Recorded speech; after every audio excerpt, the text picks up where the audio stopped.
After a week of will they or won't they, the pre-budget guessing game's over, at least on superannuation. 99.5% of people with superannuation are unaffected. Australians will see this change as modest and reasonable and fair. People with more than $3 million in their super to have tax on their earnings doubled from 15% to 30%.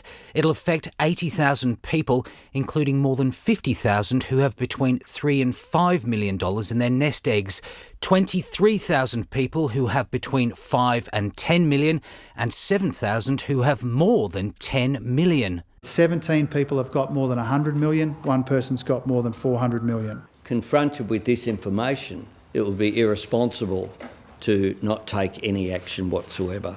But it is contrary to repeated assurances Anthony Albanese made in the run-up to the election last year. We've said we have no intention of making any super changes. This is a Labor Party that says one thing before an election and does something very different afterwards. Conscious of the broken promise claim, higher tax on super earnings won't take effect until after the next election. This policy will go to the people, and the Prime Minister and I think that is very important. Having now got into government, they've decided to move the goalposts. Released today alongside the super policy was a Treasury statement of tax expenditures.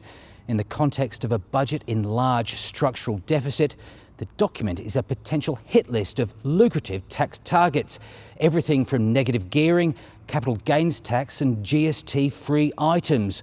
All politically fraught if they go there. The tax expenditure statement is not a policy statement. It's not a statement of intent. A case of one fight at a time. Andrew Probyn, ABC News, Canberra.